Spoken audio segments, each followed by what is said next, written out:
जय श्री कृष्ण। राधे राधे। दर्शकों, आज हम आपके लिए वैशाख मास के तीसरे अध्याय की कथा लेकर आए हैं, लेकिन इससे पहले प्लीज़ हमारे चैनल को सब्सक्राइब कर दें।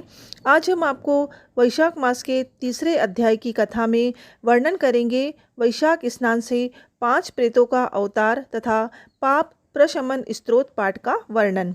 अम्बरीश ने कहा, मुने, जिसके चिंतन मात्र से पाप राशि का क्षय हो जाता है, उस पाठ को मैं भी सुनना चाहता हूँ। आज मैं धन्य हूँ, अनुग्रहित हूँ। आपने मुझे उस सुविधि का श्रवण कराया जिसके सुनने मात्र से पापों का क्षय हो जाता है।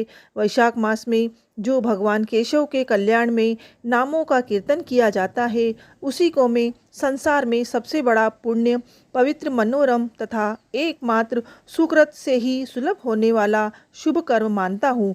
अहो, जो लोग माधव मास में भगवान मधुसूदन के नामों का स्मरण करते हैं, वे धन्य हैं। अतः आप उचित समझे तो मुझे पुनः माधव मास की पवित्र कथा सुनाएं।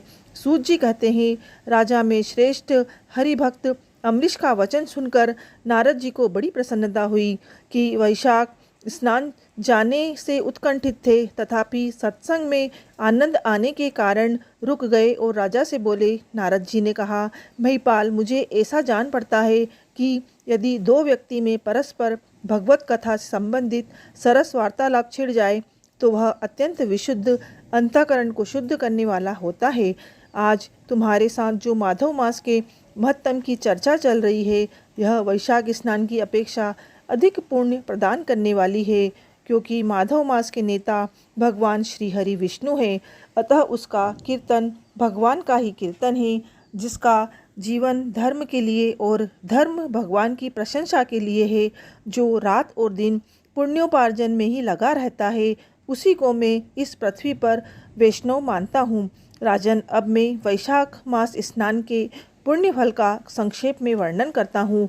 इसका सारा वर्णन तो मेरे पिता ब्रह्मा जी भी नहीं कर सकते। वैशाख मास में डुबकी लगाने मात्र से सारे पाप छूट जाते हैं। पूर्व समय की बात है, कोई मुनीश्वर तीर्थ यात्रा के प्रसंग से सर्वत्र घूम रहे थे। उनका नाम था मुनि शर्मा। वे बड़े धर्मात्मा, सत्यवादी, पवित्र तथा समदम एवं साख्य धर्म से युक्त थे। वे प्रतिदिन पितृतर्पण और श्राद्ध करते थे। उन्हें वेदों और स्मृतियों के विधानों का सम्यक ज्ञान था। वे मधुर वाणी बोलते थे और भगवान का पूजन करते रहते।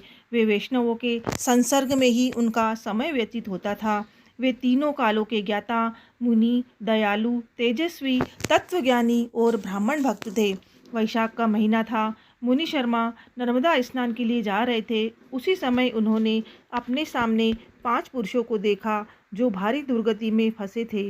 वे अवयवी एक दूसरे से मिले थे। उनके शरीर का रंग काला था। वे बरगद की छांव में बैठे थे और पापों के कारण उद्विग्न होकर चारों ओर दृष्टिपात कर रहे थे। उन्हें देखकर द्विजवर मुनि शर्मा बड़े विस्मय में पड़े और सोचने लगे, इस भयानक वन में ये मनुष्य कहाँ से आए। इनकी चेष्टा बड़ी दयनीय है, किंतु इनका आकार बड़ा भयंकर दिखाई देता है। ये पाप भागी चोर तो नहीं है। विप्रवर मुनि शर्मा की बुद्धि बड़ी विस्मित थी। वे यूं ही इस प्रकार विचार करने लगे। उसी समय उपयुक्त 5 पुरुषों उनके पास आए और हाथ जोड़कर मुनि शर्मा से बोले। उन पुरुषों ने कहा, विप्रवर, आप हमें कल्याणमय पुरुषोत्तम जान पड़ते हैं। हम दुखी जीव हैं। अपना दुख विचार कर आपको बताना चाहते हैं। द्विजराज, आप कृपा कर हमारी कष्ट कथा सुने। देववश जिनके पाप प्रकट हो गए हैं, उन दीन दुखी प्राणियों के आधार आप संत ही हैं। साधु पुरुष अपनी दृष्टि मात्र से पीड़ितों की पीड़ाएं दूर कर देते हैं। अब उनमें से एक ने सबका परिचय देना आरंभ किया। मैं पांचाल देश का क्षत्रिय हूँ। मेरा नाम नरभान है।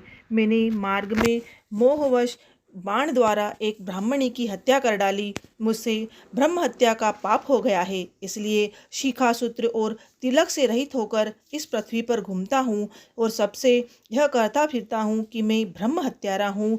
मुझ महापापी ब्रह्मघाती को आप कृपा की भिक्षा दें। इस दशा में पड़े पड़े मुझे 1 वर्ष बीत गया। इसलिए मैं पाप से जल रहा हूँ। मेरा चित्त शोक से व्याकुल है तथा ये जो सामने दिखाई देते हैं, इनका नाम चंद्र शर्मा है। ये जाति के ब्राह्मण हैं। इन्होंने मोह से मलिन होकर गुरु का वध किया है। मगध देश के निवासी इनके परिजनों ने इनका त्याग कर दिया है। ये भी घूमते घामते यहाँ आ पहुँचे हैं। इनके भी नासिका है ना सूत्र, ब्राह्मण का कोई भी चिन्ह इनके शरीर में नहीं रह गया। इनके सिवा जो ये तीसरे व्यक्ति हैं, इनका नाम देव शर्मा है। ये भी बड़े कष्ट में हैं। ये भी जाति के ब्राह्मण हैं, किंतु वेश्या की आसक्ति में फंसकर शराबी हो गए हैं। इन्होंने भी पूछने पर अपना हाल सच सच कह सुनाया है।